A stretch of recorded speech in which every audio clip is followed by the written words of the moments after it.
Olá, turma, aqui é a professora Laine, né? Vamos para mais uma aula da disciplina de princípios de farmacologia. E o assunto de hoje, né, a gente vai tratar sobre princípios da prescrição. Né? A prescrição é um dos principais atos, né, que o profissional médico faz, né? Então, é tão importante a gente ter dimensão de sua contextualização, como prescrever, que tipo de receita prescrever. E aí, coloquei aqui um sumário, né, um roteiro de aula, para a gente ter noção do que a gente vai abordar hoje, né, as bases legais e regras básicas da prescrição, os tipos de receituário, né, vocês vão ver que abordam vários tipos de receituário, receituários de cor branca, amarela, azul, tipo A, B, B1, C, então a gente vai ver, alguns deles necessitam de notificação, então a gente vai ver esses modelos de notificação. Esses tipos de medicamentos, né, entrando similar, de referência, a professora Kelly já fez, né, já mostrou a definição dos mesmos, mas o fato de eu ter inserido hoje é só para na hora da gente ver como fazer essa prescrição, se é possível ter intercambiabilidade, se pode trocar, né, no momento da dispensação, um de referência por um similar ou por um genérico. Então, a gente vai ver um pouquinho disso, né, hoje. Então, a prescrição de medicamentos, aqui coloquei algumas definições que encontrei a partir do momento que coloquei prescrição de medicamentos. Né? Ordem expressa e formal, que a partir de algo escrito, aquilo ali está sendo formalizado o que você vai prescrever para aquele paciente, né? Seja ele um medicamento em si, ou seja ele outro tipo de tratamento não medicamentoso que pode se enquadrar como remédio, né? Vamos ver isso também. Aquilo que se recomenda praticar, norma, preceito, regra, indicação exata, determinação, ordem, receita médica, né, derivação por extensão do sentido. Então, tudo isso a gente encontra a partir da pesquisa sobre o que é essa prescrição de medicamentos. Mas para a gente prescrever, a gente tem que ter noção de diagnóstico, né, que o diagnóstico também são vocês que são capazes, né, de diagnosticar. Objetivos terapêuticos, eu preciso saber para que objetivo terapêutico, né, para eu entender como é que eu vou selecionar esse medicamento, né, que medidas medicamentosas e não medicamentosas eu preciso colocar nessa prescrição, né, como eu vou informar esse paciente, será que minha prescrição vai ficar clara, né, de forma que o paciente, assim que olha, já consiga entender como eu vou passar essa informação, né? Como é que eu vou monitorar esse tratamento, né? Como é que eu vou falar isso durante o momento da consulta que eu estiver fazendo essa prescrição. Então, não é uma coisa tão simples. A gente prescreve, e fica por isso mesmo. Prescrevi, se o paciente usou ou não usou, mas você pode acrescentar informações, tanto de forma oral, como inclusive de formalmente, né, como a gente viu lá na definição, para que o paciente ele consiga se guiar no momento do seu tratamento. Então, prescrição médica resume o ato médico, né? Então, todo lugar que vocês forem ler, vocês vão ver isso, né? Que o resumo do ato médico é a prescrição. É a orientação escrita daquele tratamento. Inclusive, quando uma pessoa está doente, que você vai no hospital, se o médico apenas conversar com você e te der uma solução sem ser por escrito, você vai se sentir como se não tivesse passado por uma consulta, né? Imagine você ir para uma consulta e sair sem nada, né? E sair sem nenhuma orientação. E aquela orientação, se não for escrita, né? Para você não foi para aquela consulta. Então, isso é muito importante, vocês como futuros médicos terem noção disso. A questão da gente mencionar remédio, né? Vocês já devem ter noção sobre isso, porque medicamento a gente fala, né, em relação àquele composto químico, né, que contém aquele fármaco. Quando a gente fala de remédio, pode ser qualquer forma que vai trazer um alívio para o paciente, independente de ser medicamentoso ou não medicamentoso. Né? Então, o remédio não se restringe a medicamento e pode conter medidas não medicamentosas. Então, às vezes, o paciente ele precisa só de uma conversa, né? Às vezes, aquele paciente ele está passando por algum problema e talvez, né, um psicólogo fosse ajudar a resolver. Né? Às vezes, dependendo do caso, uma fisioterapia iria ajudar também. Então, são medidas que podem não ser medicamentosas, mas que vão ajudar o paciente. Então, também a gente tem que ter dimensão nesse momento e que isso pode estar escrito, pode ser entregue de forma expressa ao paciente. Bases legais e regras básicas para a prescrição. Então, isso tem na resolução do Conselho Federal de Farmácia, mas também está contido no Conselho Federal de Medicina desde 1988, né? E eles continuam, né, dentro dessa definição, dessas bases, com algumas observações, né, a mais, que eu posso até comentar. Então, uma prescrição ela deve ser escrita e sem rasura, em letra de forma, por extenso. Então, aqui a gente já começa a ver que a gente peca, né? Porque letra de forma e legível. E raramente vemos isso, mas está dentro da resolução, certo? Tanto do Conselho de Farmácia quanto do Conselho de Medicina. Por que do Conselho de Farmácia? Porque está relacionando o medicamento e o profissional que vai dispensar é o farmacêutico. Então, às vezes, acaba sem compreender aquela letra e aquilo ali pode causar algum problema. Se tiver uma dispensação errada, de uma dose errada, que esteja ali de forma ilegível. Então, se vocês não forem fazer digitada, dependendo do setor que vocês vão trabalhar, o ideal é que faça de letra de forma, caso sua letra não seja legível, de acordo com a nomenclatura e sistema de pesos e medidas oficiais, né, colocar lá, observar, né, a miligrama por ml. Em alguns casos, a gente pode colocar a quantidade em gota, né, levando em consideração que geralmente 1 ml tem 20 gotas. Alguns, às vezes, dependendo do conta-gota, a gente fica sem confiar, porque tem conta-gota que sai a gota muito grande. Né? Mas, assim, a maioria dos conta-gotas, a gente leva em consideração, né, as 20 gotas ser 1 ml. Não indicar atos desnecessários ou proibidos pela legislação do país e não receitar ou atestar de forma secreta ou ilegível, nem assinar em branco folhas de receituários, laudos, atestados ou outros documentos médicos. Então, a gente vai ver quando é que a gente pode e se pode, vamos ver se a gente pode usar uma folha em branco para fazer alguma receita. Será que pode? Então, a legislação aqui, ela fala que não pode.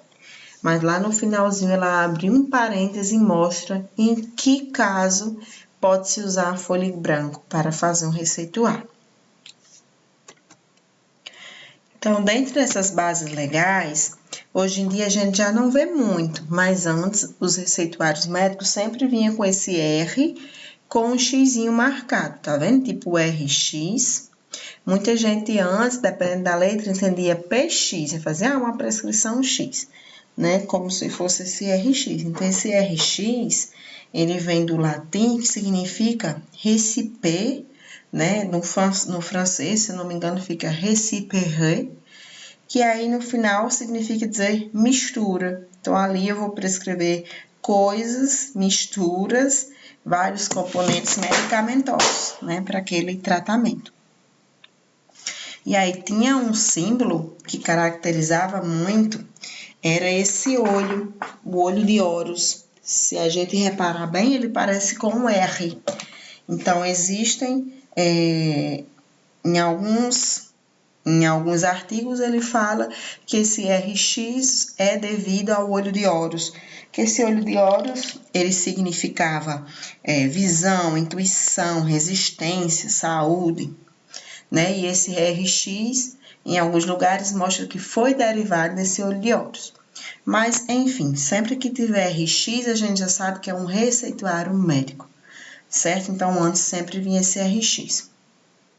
Aqui eu trouxe um modelo de um receituário médico que a gente vai ver, né, de 2021, é recente. Isso foi eu que, na época, foi eu que dispensei. E aí, ó, quando a gente dá uma olhadinha, ela, de fato, né, esse médico, ele colocou o RX. E aqui colocou a prescrição, né, que a gente depois vai avaliar ela novamente, se tudo tá corretinho. Mas colocou aqui tanto ml, né, Predizin, a posologia, 3 miligramas por ml, ou o Prelone. Isso também é importante, você colocar pelo menos 2 nomes, ou você colocar o nome, né, do de referência e o nome do genérico, porque nem sempre aquele paciente vai poder comprar, então ele vai achar que só é para comprar aquilo, né? Algumas, de acordo com de algumas indústrias farmacêuticas, não é todo médico que se confia de utilizar o genérico, mas a gente tem que lembrar que o genérico faz o mesmo controle de qualidade, mesmo teste de bioequivalência que o de referência, certo? Vai mudar só os excipientes, que são os outros componentes além do princípio ativo, né? Que aí, de acordo com a marca, vai acabar variando. Nessas bases legais, a gente vê o que é que precisa ter numa receita. O nome, a quantidade total do medicamento, se for em comprimido, quantidade de comprimido por dia, quantas vezes, ou de drágia, ou de ampola ou de envelope, de acordo com a dose e a duração. Então, sempre na receita tem que ter isso. Vou colocar o nome do medicamento, aquela posologia, ou o total, vou ter que colocar também a miligrama. E aí a quantidade, vou precisar de quantos comprimidos?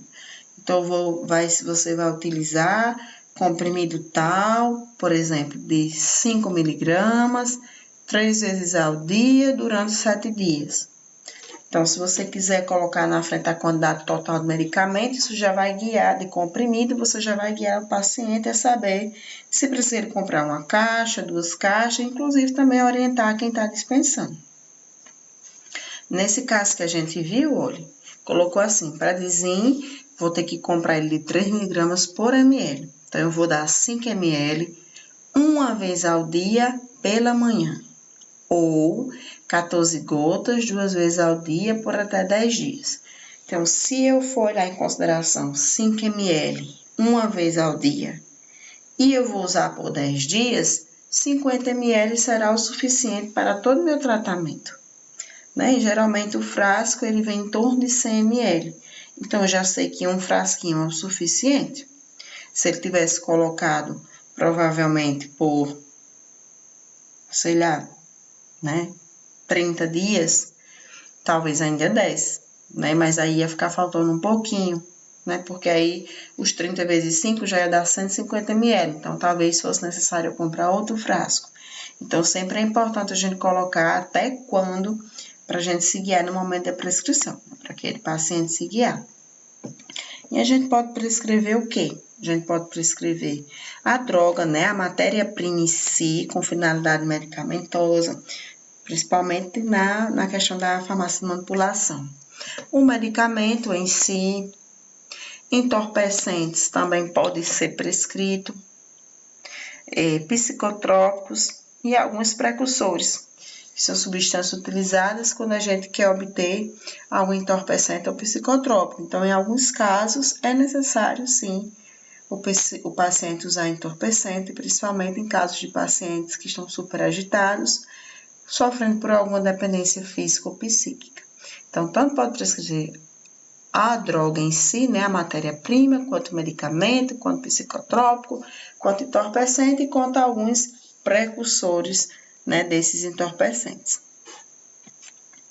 Isso em relação às substâncias químicas, né, que a gente viu que também pode ter prescrição de algo não medicamentoso. A prescrição de remédios, né, aqui falando de uma boa prescrição. A prescrição de remédios, né, entre aspas, se constitui no corolário de uma boa consulta, né, anamnese e exame físico. Então, se tiver uma boa anamnese e um bom exame físico, com certeza você vai fazer uma prescrição correta. Então, todos os benefícios de um brilhante diagnóstico não trarão sucesso se você não despender um tempo para preencher corretamente a receita. Dependendo do nível intelectual e do grau de atenção do doente, as suas orientações anotadas poderão ser esquecidas logo após as consultas. Então, às vezes, tem coisas que a gente não coloca na prescrição, muitas vezes fazendo uma excelente orientação, mas nem sempre o paciente vai lembrar do que você falou. Então, por isso que é tão importante a gente fazer essa prescrição. O que fica escrito tem menos chance de erro e pode permitir ao doente, no caso o paciente, caso ele não se lembre como deve fazer, que outras pessoas possam orientá-lo pelo que está escrito. Então, às vezes acontece até um acidente com aquela pessoa após aquela prescrição, algum tipo de acidente, né, um incidente, e aí, tendo aquela pessoa em casa, é muito mais fácil de orientá-lo quando se tem por escrito. Então, aqui eu coloquei nesse guia básico para boa prescrição da Organização Mundial de Saúde. Se vocês colocarem no YouTube, já vai aparecer. Então, ele é muito bom, tem muitos detalhes sobre prescrição. Receita de medicamentos, né? O que se deve conter? Né? A gente já viu de uma forma geral o que se deve conter, mas aqui ele está dando um apanhado geral de outros fatores que a gente pode inserir, né, nessa receita que vai deixá-la mais completa. A via de administração, às vezes você coloca lá tantos ml, mas você acaba sem colocar se é por via oral ou não. E existem alguns fármacos que tanto eles têm de forma injetável quanto via oral, né, de forma líquida, né, forma farmacêutica líquida. Então, isso pode deixar alguma dúvida àquele paciente. Colocar a dose máxima por dia, que a gente já comentou, cuidados a ser observado na administração, é interessante que se coloque também, cuidados de conservação, são coisas que a gente acaba só falando, mas não coloca, né, por escrito, mas é importante. Duração do tratamento, o intervalo entre as doses e os horários de administração. Então, para a receita ficar mais completa, o ideal é que a gente inserisse todos esses parâmetros. E aqui, só comparando, né, novamente com aquela receita, a gente vê que muita coisa ela colocou, né? Agora, faltou alguns detalhes, né? A gente, assim que olha, acha que tá bacana, né? Quando a gente vai vendo outros fatores, a gente vê que poderia, sim, ter inserido mais coisas, né? A vida da administração, a gente tá vendo que já não inseriu. Cuidados de conservação, em nenhum momento a gente colocou, essa pessoa inseriu nesse profissional. Né? Será que todos eles eu posso guardar a temperatura ambiente? Né? Aqui eu tô vendo aqui, olha, o Avamis, que aqui é o número 3, né? Aplicar 2 jatos em cada narina uma vez por dia, por até 30 dias. Excelente. Mas tem uma observação muito importante que o Avamis sempre tem que agitar antes da administração. E aí essa observação já não veio aqui, talvez ela tenha dito. Com certeza falou ao paciente, mas pode ser que em algum momento ele esqueça. Receita digital. Então, principalmente agora na pandemia, começou a se utilizar bastante a receita médica digital. A receita digitada, ela já existia, mas a receita digital, com assinatura eletrônica, né, que ela já vem com QR Code, ela é bem recente, né? Embora em alguns lugares ela já utilizasse bem antes da pandemia, mas aqui no Brasil ela só ficou mais evidenciada agora, né, de 2020 para cá.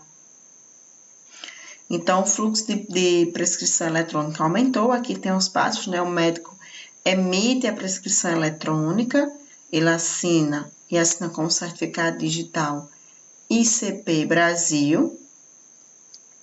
O paciente recebe a prescrição eletrônica, tanto pode receber por e-mail, SMS, ou pelo próprio aplicativo.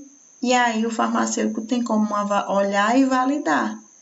Porque como vem o código ou o QR Code, tem como, no momento da dispensação, avaliar se aquela receita de fato é registrada ou não. Então, isso é muito bom e é algo que gera uma certa comodidade ao paciente, principalmente quando se trata de renovação de receita, né? No caso do meu pai, a gente já recebeu, né, renovação de receita por receituário eletrônico, receita digital. Em 2011, já haviam médicos entregando receituário eletrônico via e-mail internacionalmente. No Brasil, a primeira solução de prescrição digital inteligente foi em 2012. Né? A MEMED, ela lança primeiro o aplicativo brasileiro de prescrição médica só no início de 2019. E foi quando, né, na pandemia, estourou, né? Então, de acordo com a portaria 467 do Ministério da Saúde, publicada em março de 2020, para validar a receita digital, o médico deve ter certificado digital credenciado pela ICP Brasil. Então, se o médico não tiver esse cadastro, né, no ICP Brasil, ele não consegue emitir essa receita eletrônica e ela posteriormente não tem como ser validada. Aqui, coloquei aqui o site assinaturadigital.it.gov.br. Por meio desse site oficial, você pode analisar se a prescrição, o atestado médico, a solicitação de exame, o relatório e laudo que o médico passou de forma digital, se de fato ele é validado ou não. Então, assinaturadigital.it.gov.br. Então, através desse código, através desse site, a gente consegue observar se é validado ou não. Então, você clica na prescrição, anexa e ele vai avaliar se realmente ela tem validade, né, se é validado ou não. Medicamentos de referência, genérico e similar. Então, acho que vocês já tiveram um pouco de dimensão, né, do que seria isso. O medicamento de referência é aquele produto de marca, o produto comercial, né, o produto que a gente chama de original. Então, ele tem uma comercialização exclusiva, foi aquele produto que a gente diz que ele foi patenteado, né, então, em geral, o prazo, né, dessa patente pelo laboratório pode durar até 20 anos, né, geralmente 10 a 20 anos. O genérico, ele tem o mesmo principativo, né, do comercial, não tem o mesmo nome, porque no comercial ele vem com aquele nome de marca e somente embaixo dele é que vem o nome, né, do principativo, né, no caso genérico ele já vem direto com o nome do principativo. E a embalagem sempre vai ter a faixinha amarela com o nome genérico de cor azul. Muita gente pensa que é o nome de cor preta, mas vem um G azul e o nome medicamento genérico de cor azul, né, na faixa amarela. Então, para assegurar a intercambiabilidade, são utilizados testes de equivalência farmacêutica e bioequivalência.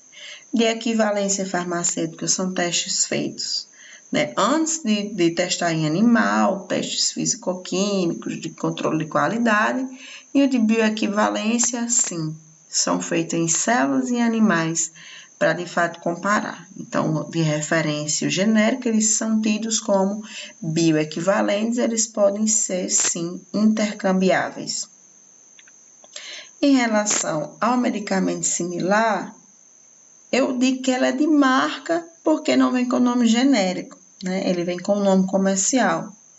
Porém, ele não é feito, né, os mesmos testes de bioequivalência que são feitos entre o genérico e o de referência, né? Hoje em dia, existem algumas marcas, como por exemplo, a Neoquímica, não puxando sardinha, que também faz os mesmos testes que são exigidos para os genéricos. Por isso, eu acho que você já até viram propaganda na TV que mostra, né, que parece assim, Neoquímica, né? Agora, até seu medicamento similar, ele né, tem a validade do medicamento genérico. Então, na Anvisa, ela já disponibiliza aqueles medicamentos similares que já têm feito, sim, esses testes de equivalência, pelo menos o de equivalência farmacêutica que eles fazem, que para o bioequivalência realmente aumenta bastante o valor, e aí às vezes não é viável, né, que as pessoas já imaginam, o similar é mais barato. Então, pelo menos o teste de equivalência farmacêutica, né, aquele teste de controle feito antes do teste em animal, ele tem que ser feito com similar, que antes não era exigido, mas hoje já tem essa exigência de fazer pelo menos o de equivalência, mesmo que não faça de bioequivalência. Então, aqui só para a gente ter noção da intercambiabilidade, o de referência, ele é intercambiável somente com os similares que são aprovados pela Anvisa naquela lista, que eu disse que é disponível, mas se não tiver na lista, não é intercambiável, né? Tá certo? Ele é intercambiável com o genérico, né? E é intercambiável com aquele medicamento similar que realmente tem feito aquele controle de equivalência e de bioequivalência. Porém, medicamentos similares, eles não são intercambiáveis e o genérico com o similar não é intercambiável, certo?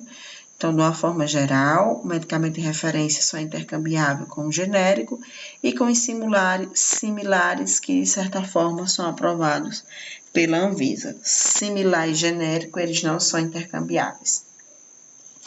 Aqui a observação, né? A troca de receita da marca pelo genérico é autorizada pela RDC 135/2003 da Anvisa e vale também para receitas controladas. Então, a receita controlada também leva em consideração essa intercambiabilidade.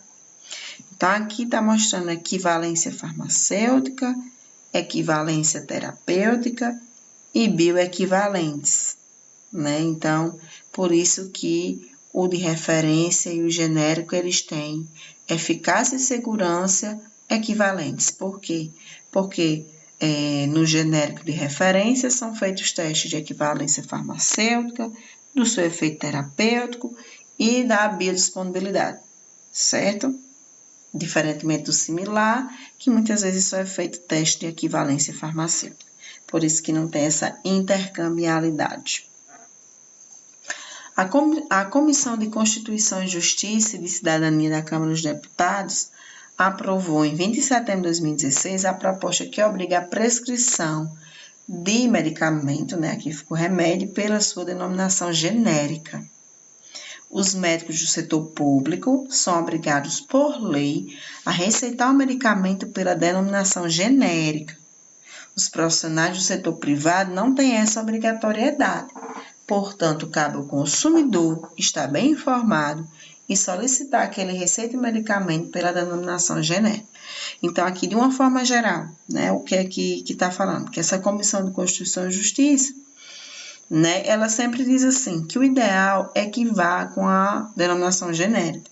Por quê? Porque o paciente ele vai poder comprar o genérico, vai poder comprar o de marca, né? E a partir do momento que vem só o nome de referência e não vem a denominação genérica, restringe o paciente de comprar aquele medicamento, né? Então, se, de certa forma, o setor público é obrigatório, tá bom? Colocar a denominação genérica, ou prescrever logo a denominação genérica ou colocar abaixo. Mas o setor privado já não tem essa obrigatoriedade, então você tem que, de fato, deixar o paciente bem informado, né? Comparativo entre genérico, similar e de referência. Então, quando a gente olha aqui, só olhando para a receita do genérico, a gente já vê que vem o nome do genérico. No genérico, sempre vem a lei, né, do medicamento genérico de 99. Vocês vão perceber, ó, que não vem isso no de referência, não vem em similar, certo? Mas vem em cima do genérico. Vem a miligrama, vem da sua prescrição médica, sempre vai vir, né, no genérico. O Gzinho aqui de cor azul sempre vai ter, né, seguindo da letrinha, né, do nome medicamento genérico.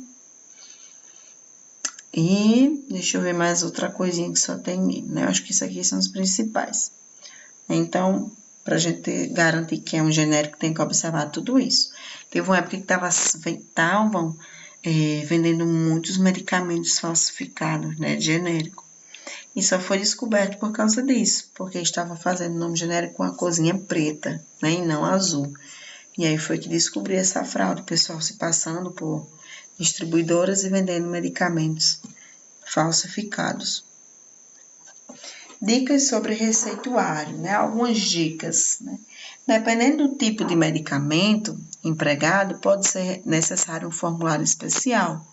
Sendo assim, devemos nos familiarizar com sua utilização. Quais são os pontos importantes? Preencher com letra legível, que a gente já comentou, ser o mais claro possível nas orientações de uso, não prescrever medicamento com os quais não esteja familiarizado, procurando embulários, como o DEF, o nome correto, a apresentação. Inclusive, eu participei, agora eu não sei se aquilo foi um OSCE ou se aquilo era uma prévia do internato, né, que geralmente tem a avaliação oral. E aí, no momento que o medicamento do caso clínico era escitalopram. E a menina, eu sei que ela estava no 7º período, mas eu não sei precisar que a avaliação foi aquela, mas eu participei da avaliação. E aí a menina falou que nunca tinha escutado esse nome, né? Então, para vocês que estão no 2º, 4º período, vocês falaram que nunca escutaram, é super aceitável. Mas a partir que da gente passar para o 5º, 6º, 7º período, alguns medicamentos, mesmo que a gente não lembre o mecanismo de ação, mesmo não lembre para que serve, mas a gente tem que ter dimensão que aquele nome existe, né? E o escitalopram não é um medicamento tão raro, né, de ser prescrito. Então, tem muita coisa que a gente, quando for prescrever, de fato, tem que estar familiarizado com aquele medicamento, mesmo que procure embulários. Hoje em dia, os médicos usam muito computador e celular para pesquisar. Às vezes, não passa confiança ao paciente, mas é melhor do que fazer, né, uma prescrição errônea. Notificações de receita e receita de controle especial. Então, desde a portaria 344/98, que trata sobre notificação de receita, que esse é um documento padronizado destinado à notificação da prescrição de medicamento, geralmente necessário para entorpecente, psicotrópicos, retinoide de uso sistêmico e alguns imunossupressores, certo? E aí, por isso que geralmente a gente vê esses receituários aí na frente, tem o A e o B, que eles são os principais que requer, né, muitas vezes a notificação. Então, dentro da notificação, é um documento que, acompanhado da receita, autoriza a dispensação de medicamentos à base de substâncias constantes, na lista A1, A2, A3, B1, B2, C2 e C3, né? Não são todos que necessitam dessa documentação, dessa notificação, certo? Mas alguns necessitam sim, né? Principalmente entorpecente, alguns psicotrópicos que são de alta dosagem. Os retinóides e imunossupressores aí sempre vão precisar. Alguns anorexígenos também da classe B2 também precisam, certo? Então, quando vem uma receita amarela, eu já sei que aquilo ali vai ter entorpecente ou psicotrópico, né? Geralmente nas receitas amarelas, A1, A2, A3.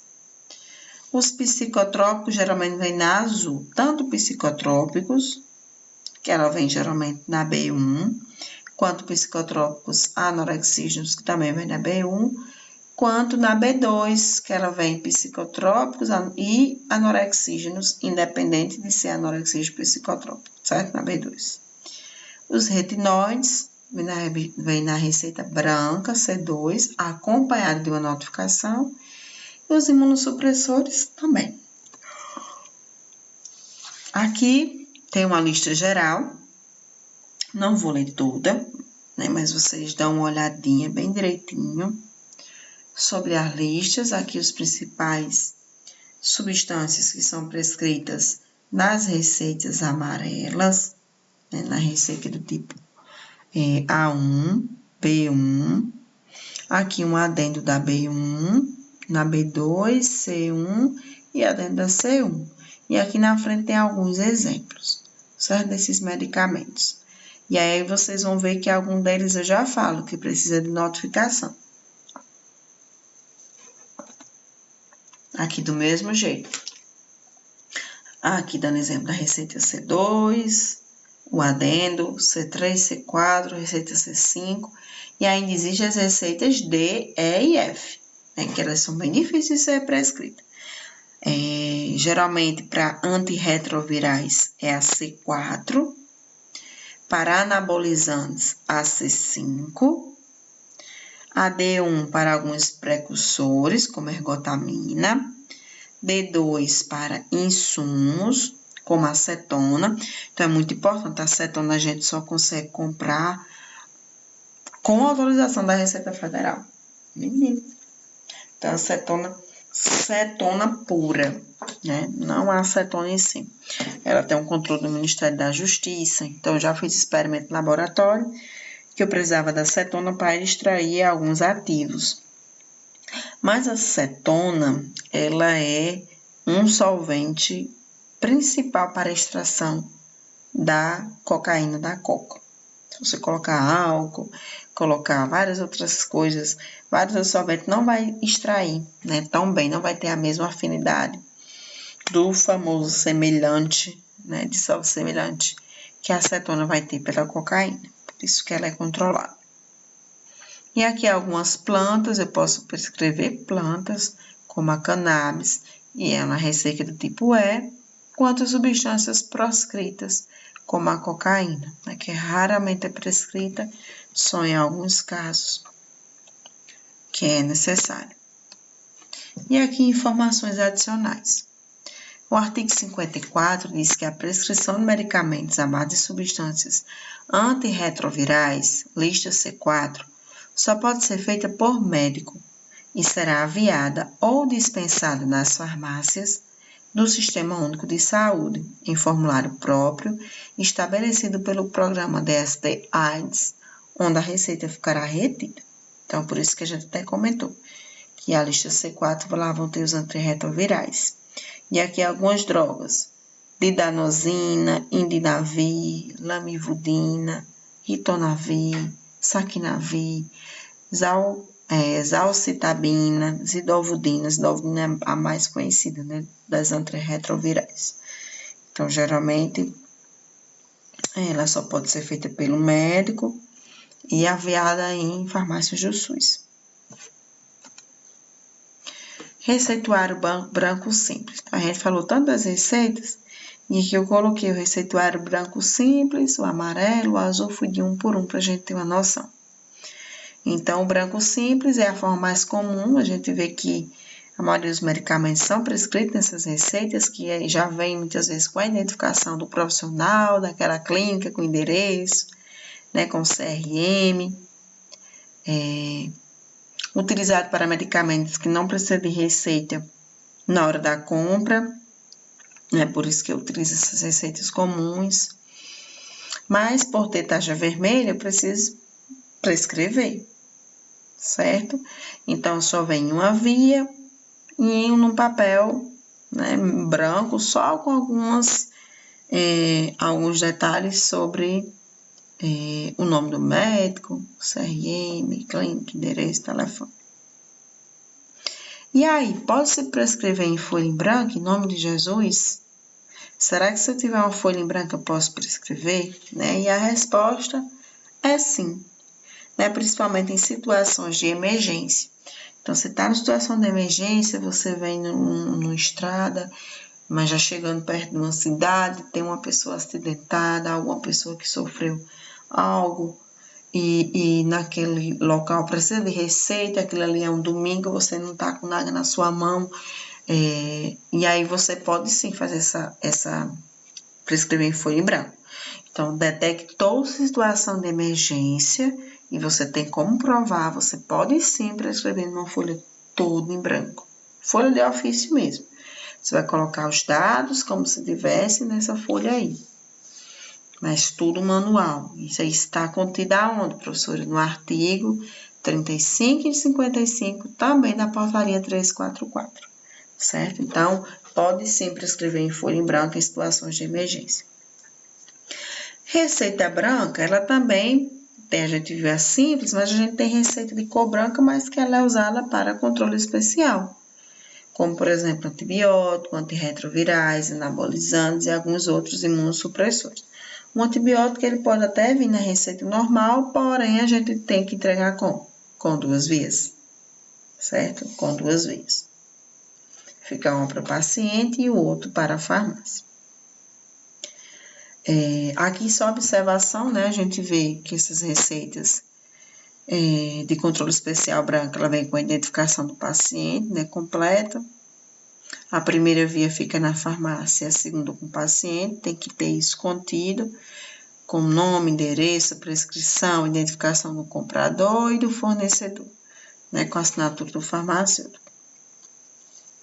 A notificação de receita A, de A amarelo, para medicamentos que são controlados como entorpecente e psicotrópico, certo? Então, cada receituário, ele pode ter uma prescrição de apenas uma substância. Então, geralmente, esses receituários amarelos, eu não posso colocar mais de um tipo de substância, vou colocar só uma. Se a gente olhar aqui, a gente vai ver, ó. Tá vendo aí? Nome, quantidade de apresentação, forma farmacêutica, concentração e dado posológico. Pronto, acabou essa conversa, certo? Então, se eu posso prescrever um medicamento por vez. É necessária nessa prescrição para o tratamento durante 30 dias, que também é o período de validade dessa receita. E aí, todos esses medicamentos, eles devem ser acompanhados por notificação de receita para análise da Anvisa. Então, geralmente, esses receituários amarelos têm que acompanhar outro documento que a gente chama de notificação, né, que o paciente o profissional vai preencher, né, com aquele paciente para disponibilizar, né, e a Anvisa analisar.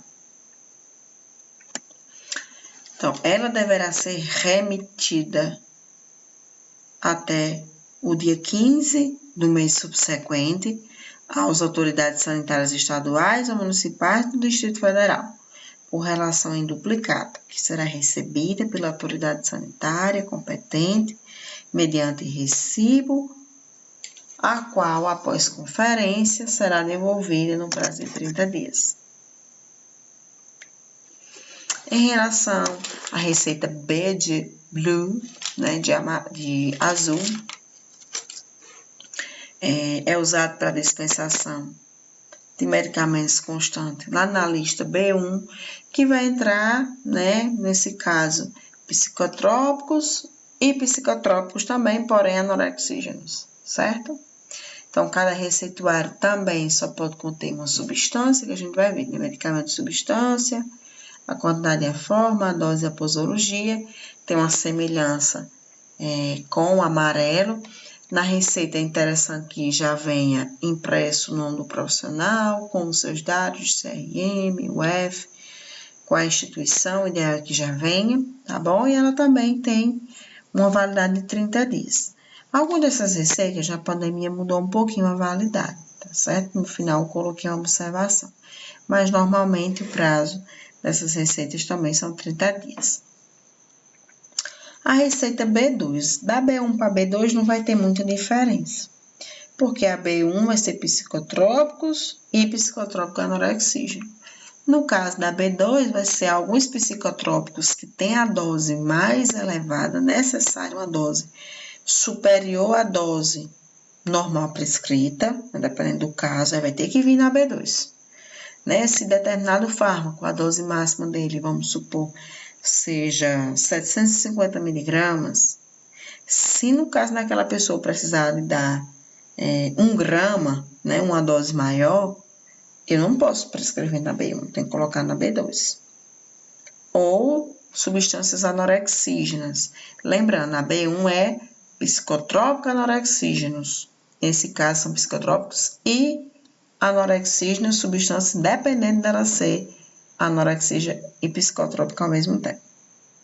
Certo? a forma de preencher vai ser a mesma. Então, a RDC de número 133 de 2016, ela vai dar prescrição e dispensação de medicamentos que contém abaixo que contém substâncias abaixo, acima das doses diárias recomendadas. E aqui está dando exemplo: Fenproporex, fenternamida, fepramona, mazindol, sibutramina. Então, não pode ter a prescrição e dispensação das substâncias que têm essas doses recomendadas maior do que a recomendada, né, pela Anvisa. Além disso, a prescrição dessas substâncias deve estar acompanhada obrigatoriamente do termo de responsabilidade do prescritor.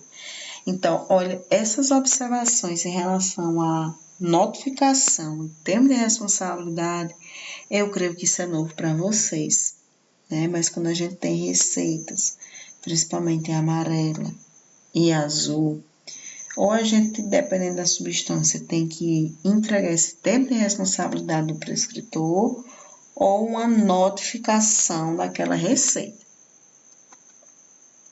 Então, termo de responsabilidade, como é, professora, que vem para uso nesse medicamento? Aqui coloquei o exemplo da sibutramina, né, que se enquadra nesse caso.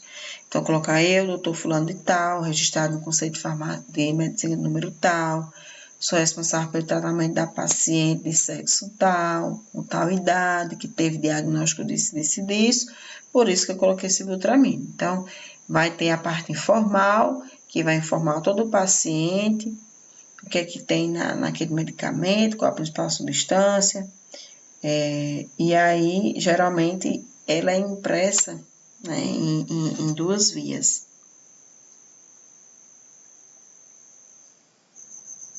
Né? E, assim, observação, em alguns casos, esse termo de responsabilidade, ele tem que ser impresso em até 3 vias. Aí, nesse caso, fica um com o paciente, outra com o médico e outra com a farmácia. Nesta ordem. Primeira com o paciente, então já é o contrário, né? Você viu que aquela receita de antibiótico, por exemplo, a segunda via fica com o paciente, mas no caso desse tipo de substância, né, que ela não deixa de ser uma anorexígena, sibutramina, primeira via com o paciente, segunda com o médico e a terceira via vai ficar com a farmácia. Aqui no caso dos medicamentos anfepramona, fenproporex, fenternamina e mazidol. Lembra que eu mostrei agora que a gente não pode dispensar dose superior à dose máxima dessas substâncias. Se por acaso eu for prescrever, tem que ser na receita B2 e eu vou ter que entregar também esse termo, certo? Esse termo de responsabilidade. A notificação de receita especial de retinoides sistêmicos. Ela já tem essa diferença, porque aqui já aparece a especialidade da substância. Então, já sei que ou vai ser isotretinoína, tetrinoína ou acicretina. Então, já sei que eu vou marcar essa daí. Quando eu marcar ela, bota a posologia. Já as outras não vinha. As outras, esses passar aí, você que preencher na mão. O nome daquele medicamento, posologia, desta vez não. Já vem para você marcar. E lembrar que são substâncias proibidas na gravidez. Né? Já foi relatado pessoas grávidas que fizeram a utilização desses retinoides sistêmicos e a criança nasceu com problema, né, no sistema nervoso, no coração ou então no rosto, né, e nas orelhas. O tipo de receita para retinoide é a receita do tipo C2, certo? De cor branca, como a gente viu aqui. Sim, um detalhe. É importante ressaltar, coloquei até aqui embaixo, que é proibida a manipulação em farmácias das substâncias constantes na lista C2, certo? Então, no caso de retinoides sistêmicos, é proibida a manipulação, né, desse medicamento. E como é que vem a notificação da receita especial? Então, isso aí já vem acompanhado de quê? Da receita, sua notificação. Do mesmo jeito, o médico, eu fulano de tal, você mostrando que orientou bem aquele paciente, como uso, mostrou benefício, mostrou malefício, mostrou efeito colateral, que você entregou algum material informativo, que você conferiu os resultados. Então, tudo isso você precisa mostrar ao paciente, certo? O paciente, o seu responsável, se menor de 18 anos, também deve assinar o termo de risco e consentimento. No caso da talidomida, a talidomida, ela, né, foi proibida há um tempo, mas ainda é possível que ela seja utilizada para tratamento de úlceras, hanseníase, lepra, mas ela foi tirada um tempo do mercado porque a talidomida, ela gerava aborto. Ela era muito utilizada como antiemético, né? E aí depois perceberam que a talidomida para mulheres grávidas, as crianças estavam nascendo sem braços, nem pernas, com algum tipo de deficiência. Por isso que, de certa forma, foi proibida para mulheres grávidas ou mulheres que, de certa forma, têm a chance de engravidar, né? Porque não se previne. Então, o paciente, ao ser responsável, se menor de 18 anos, também tem que assinar o termo de risco e de consentimento. Neste caso da talidomida, são duas vias, certo? A primeira via para o paciente e a segunda via para a unidade pública dispensadora. Por quê? Porque ela também só é dispensada no sistema público. Os termos deverão ser preenchidos pelo prescritor, paciente e farmácia, mesmo que o medicamento seja manipulado, exceto da C2, né, que a gente viu que não pode ser manipulado, né, em 3 vias. Então, a primeira via, né, se for manipulado, deve ser arquivada no prontuário do paciente. A segunda, arquivada na farmácia ou drogaria dispensadora, podendo ser cópia, né, se o paciente não tem recebido outra via. E a terceira deverá ser mantida ao paciente. E aqui mostrando, né, que a RDC 2014, ela dispõe sobre as medidas de controle e comercialização, prescrição e dispensação de medicamentos, que tem aquelas substâncias que a gente já mencionou, fepramona, fenproporex, mazidol e sibutramina, certo? Bem como seus intermediários. Isso vai alterar, né, a RDC lá de 2014 com essa 133 de 2016. Os termos estão presentes na portaria 344/98, anexo 1 e 2, de 1º de fevereiro de 99, e da portaria VSVSMS de 99, certo? Bem como a de 2003. Então, todos esses termos, eles vão estar presentes nessas portarias, certo? Aqui vai ajudar vocês a utilizar no momento de estudar para a prova, porque aqui tem um resumo do tipo de notificação da receita, a lista, que tipo de medicamento, qual a abrangência, por exemplo, né? A1, A2 e A3, né? Que são os entorpecentes. Essa receita você pode receber ela em todo o território nacional, né? A C também, também em todo o território, antimicrobiano, mas existem algumas receitas que antes não eram permitidas ser recebidas em todo o território nacional, né? Então, tinha um pequeno problema.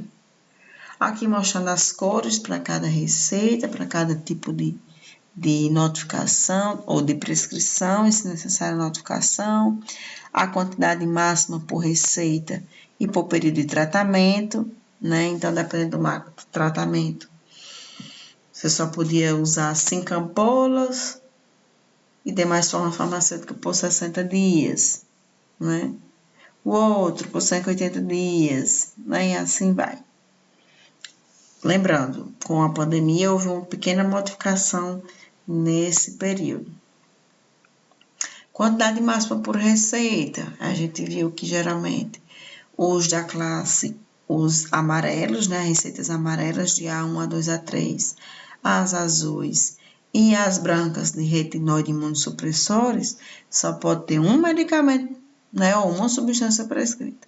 Já os outros medicamentos, né, de controle especial comum, no máximo 2 vias, aí sim, né, não vai ter problema em relação a isso. Eu posso prescrever até 3 medicamentos numa mesma receita, certo? E no final, o talão da notificação impresso, as expensas de quem? Né? Então, o amarelo, quem dá quem imprime, né? Aquele talão, autoridade sanitária, talão entrega, né? Um talão com 20 folhas. O azul, o profissional que retira a numeração junto com a divisa, escolhe a gráfica para impressão. Então, você vai no seu sistema, vê a numeração e a partir daí manda para a gráfica. As retinoides e imunossupressores, né? A retinoide especificamente. O profissional vai tirar a numeração junto com a divisa, escolhe a gráfica também para impressão, mas os imunossupressores, como a talidomida, no próprio Serviço Público de Saúde. As demais abaixo, o próprio profissional da saúde vai entregar, até porque ele vai fazer numa receita simples e vai colocar no máximo em 2 vias. E aqui na pandemia, né, eu foquei mais na parte dos injetáveis, porque foi o que teve maior mudança.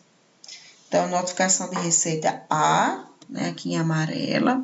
Se antes eu injeção, né, tinha lá prescrito 5 ampolas para 30 dias, agora pode ser até 18 ampolas por 3 meses e podem ser dispensadas. Né, as de receita B, a B1, também era do mesmo jeito, 5 ampolas, porém por 60 dias. Agora você pode usar 18 ampolas por até 6 meses. Então, a de 30 foi para 3 meses, a de 60, 6 meses. Certo? A de B2, que são aqueles psicotrópicos ou substâncias anorexígenas, era para 30 dias, agora é para 3 meses. Que se for a sibutramina, que podia até 60 dias, agora pode até 6 meses. E assim vai, depois vocês vão dar uma olhadinha. No caso dos antiparkinsonianos, eles colocaram, era 6 meses, né, em sua maioria, antiparkinsonianos, quando eles tinham também anticonvulsivante, por até 6 meses, se não tivesse esse efeito anticonvulsivante, só por 60 dias. Hoje em dia, por até 6 meses. Né? A do meu pai, eles disseram que era 6 meses, mas agora em junho foi 6 meses, e a moça falou que eles receberam autorização posterior, então com certeza é algo já de 2022, que iria aceitar durante até 12 meses, no caso dos antiparkinsonianos. Prescrição de receita na pandemia. Então, na pandemia, o que foi visto mais foi a questão de renovação de receita, como era que ela era feita. Então, aqui mostrando que essa lei ela retira o prazo de validade da receita médica, sendo válida para receitas odontológicas. Foi publicado no Diário Oficial da União em 2020, nessa norma, e foi aprovada pelo Senado em julho, e ela vai tratar o quê? Medidas de emergência sanitária que passam a vigorar. Então, no caso, se eu levar em consideração o artigo 5b, diz que o receituário médico odontológico, medicamento sujeito à prescrição e de uso contínuo, vai ser validado pelo menos enquanto perdurar a medida de isolamento para a contenção do surto de Covid. A gente já está vendo que essas medidas de isolamento já não tem mais, né? Embora eles ainda estejam receitando na receita, que é o caso do meu pai. Mas aí a gente vai ver, né, até quando eles estão ainda considerando essa restrição. Então, não se aplica receituário de medicamento sujeito a controle especial, que seguirá a regulamentação da Anvisa. Então, aqui coloquei só o final aqui, ó. Persistir os sintomas, o médico deverá ser consultado. Então, isso aqui foi, de certa forma, uma brincadeira, né, para a gente concluir, para a gente ver o quanto é importante a gente saber prescrever, saber fazer uma boa prescrição, ter noção e dimensão dos tipos de receitas e perceber que a maioria de suas receitas necessita de uma notificação ou de algum termo de responsabilidade. Né? E outro ponto importante é a gente perceber a intercambiabilidade que pode existir entre medicamento de referência genérico e entre de referência e alguns similares, em que são feitos pelo menos testes de equivalência farmacêutica.